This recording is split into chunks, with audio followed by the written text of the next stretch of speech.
mengenai juru selamat besar. Yesus Kristus adalah juru selamat bagi Bani Israel, juru selamat atau nabi yang menjadi asbab misi penyelamatan bagi alam semesta adalah Nabi Muhammad SAW. Dan atas izin Allah, Nabi Muhammad akan menjadi satu-satunya nabi yang menjadi syafaatul kubra, syafaatul akbar, pemberi syafaat yang besar, di mana ketika para nabi dikunjungi oleh seluruh manusia pada hari kiamat nanti, mereka tidak mampu memberikan syafaat kepada Musa, kepada Abraham, kepada Noah, kepada Yesus. Mereka angkat tangan. Tetapi atas izin Allah, ketika bertemu dengan Yesus, Yesus pun angkat tangan, nggak sanggup memberikan syafaat besar atau juru selamat besar.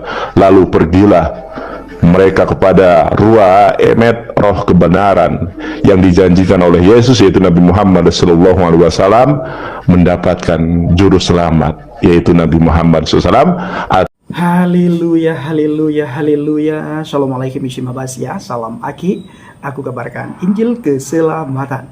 Bapak Ibu kasih Tuhan, ketemu lagi dengan saya Evangelis Avraham Effendi Usman. Bagaimana kabar Bapak Ibu semua? Tentu luar biasa.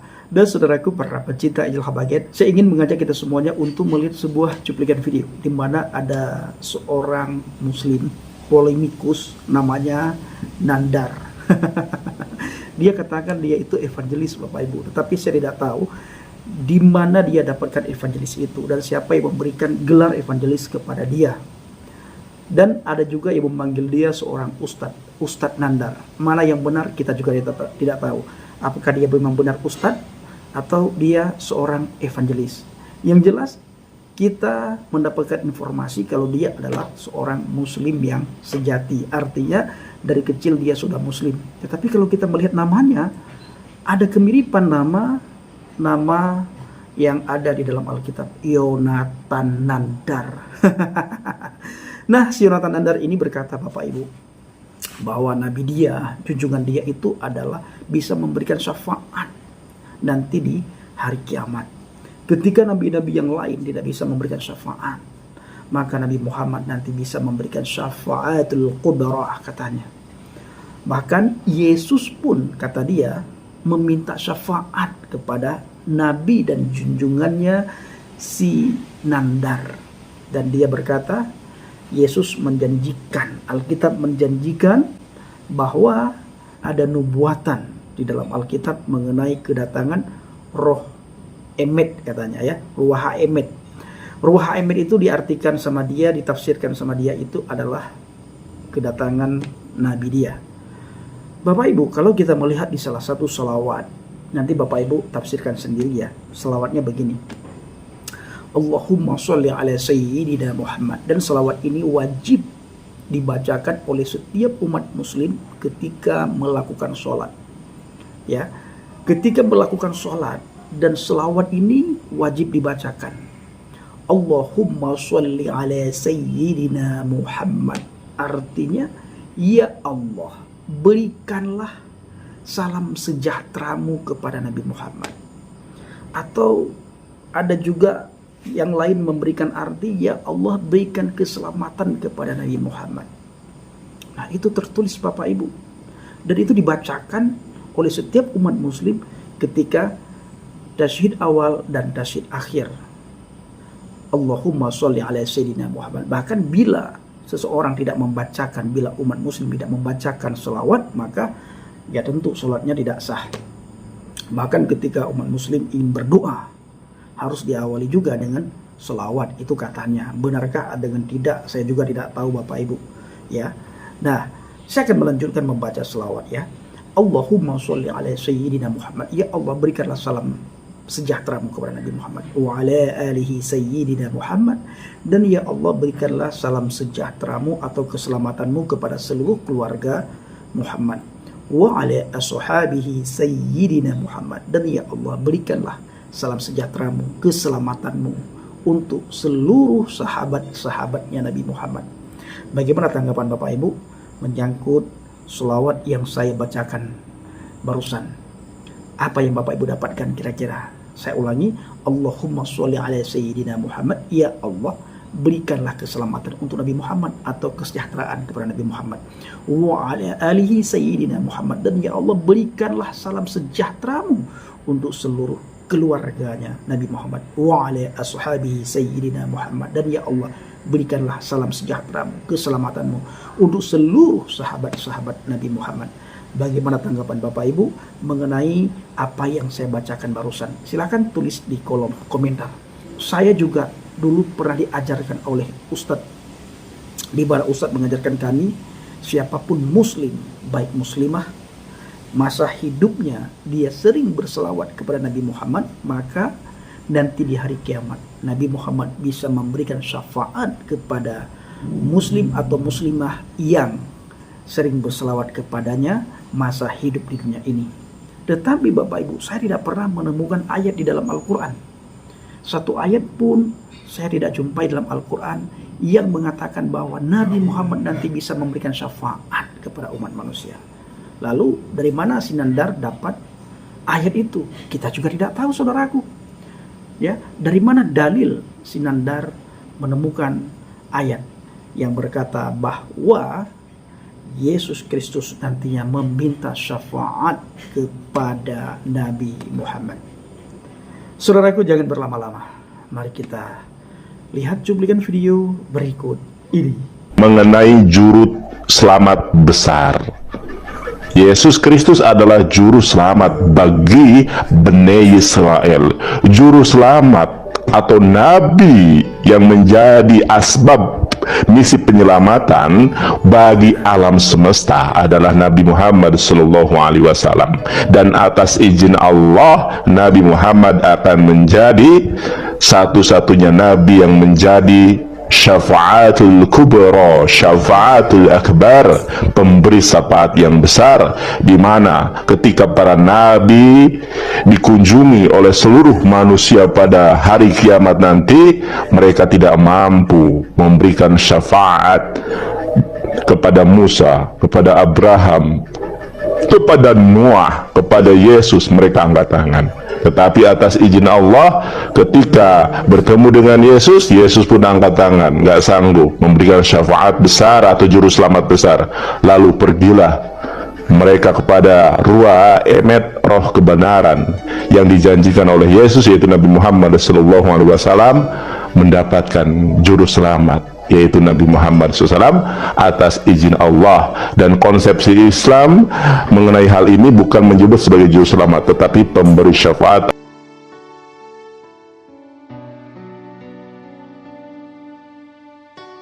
Memperanakan yang namanya Isai, lalu Isai memperanakan Daud, lalu ada 23 generasi berikutnya sampai kepada Yusuf dan Maria memperanakan Yesus Kristus sebagai penebus dosa manusia dan pemberi hidup kekal bagi orang-orang yang percaya kepadanya. Maka pertanyaan, apakah Yesus itu juru selamat? Yes, Yesus itu juru selamat. Maka pertanyaan, apakah Yesus itu Tuhan? Yes, Yesus itu Tuhan. Dia penyelamat hidup manusia. Dia penyelamat manusia yang rusak. Dia bukan hanya penyelamat bagi manusia, orang-orang khusus saja, tapi dia penyelamat bagi seluruh dunia, seluruh dunia, seluruh dunia. Faktanya, Rut dari Moab, Rut dari Moab dipakai oleh Tuhan untuk meneruskan keturunannya sampai hadir Yesus Kristus sebagai penyelamat umat manusia yang berdosa. Dan sekaligus dia memberi kepastian keselamatan, memberi kepastian tentang bagaimana jaminan kekal.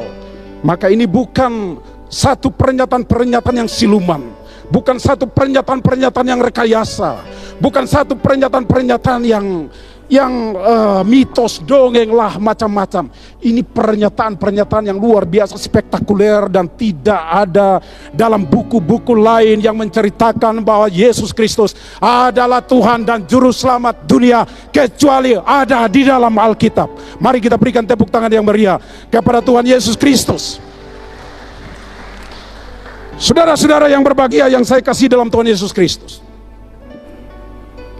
Maka kalau saudara-saudara berada di tempat ini, saudara meyakini bahwa saudara dipanggil oleh Tuhan, maka saat saudara-saudara berada di tempat ini, bahwa nama Muhammad ada di dalam Kidung Agung pasal 5 ayat 16, yang mana ada kata disebutkan di situ Mahmadim, dan mereka sangat percaya bahwa itu merujuk kepada nama Muhammad yang dilumatkan.